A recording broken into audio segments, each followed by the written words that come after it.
In this lesson, we are going to discuss about cell division. Cell division basically means division of the cell. And there are two types of cell division. They are the mitosis and meiosis. So let's talk about the mitosis. What is mitosis? Mitosis is a process of cell duplication in which one cell is duplicated into two identical cells containing same number of genetic materials called chromosomes. So before we talk about mitosis, let's understand the meaning of chromosomes. What are chromosomes? Chromosomes are thread-like structure that contains genetic material. Each human cell contains a total number of 46 chromosomes. 23 of these chromosomes are from the mother, while the other 23 are from the father. So in mitosis, each cell containing 46 chromosomes is divided into two identical cells, and each of these two identical cells will still contain 46 chromosomes each. How does this process of mitosis occur? This is what we are going to explain in this video. And before we do that, please note below, all cells of the human body are constantly undergoing mitosis in order to produce new cells that replace old and damaged cells. This process of mitosis occurs in 5 stages. So the first stage we are going to talk about is the interphase. The interphase is also called the resting phase of cell division. This is because basically no cell division actually occurs in this interphase. What occurs in the interphase is what we call replication of genetic material, or rather replication of chromosomes. You know, initially we said each cell contains a total of 46 chromosomes.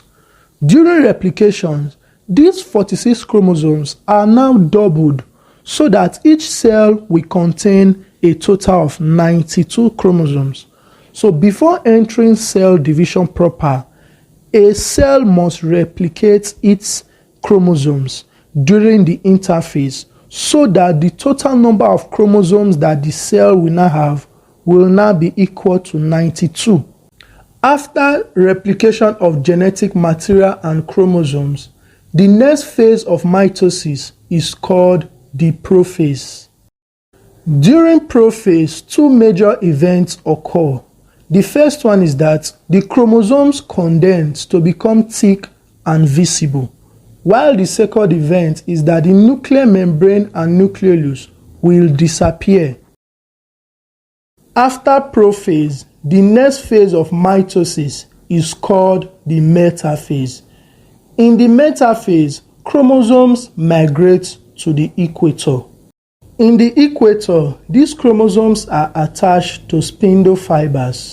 As you can see from the illustration, spindle fibers are microtubular structures that are produced by centrioles, and they extend from one opposite end of the cell to the other opposite end of the cell.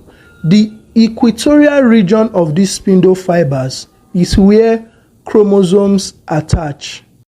After metaphase, the next phase of mitosis is called the anaphase.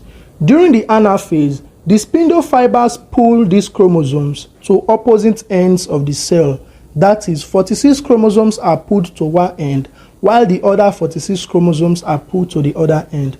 But note below, the 46 chromosomes that are pulled to one end will contain equal number of chromosomes from the mother and also equal number of chromosomes from the father. So during anaphase, the chromosomes migrate to opposite ends of the cell by the action of the spindle fiber. After anaphase, the last and final phase of mitosis is called the telophase. During the telophase, nuclear membrane surrounds the 46 chromosomes that have been formed at the opposite poles. After nuclear membrane surrounds them, a nucleus and other cellular components are also formed. After the formation of the nucleus, the cell is split along its midpoint through a process known as cytokinesis. So after cytokinesis, the cell is evenly split into two cells. Each of these daughter cells contain 46 chromosomes each. which is equal to the number of chromosomes in the initial cell. Please like and subscribe to this channel to enjoy more quality and easy to understand biology.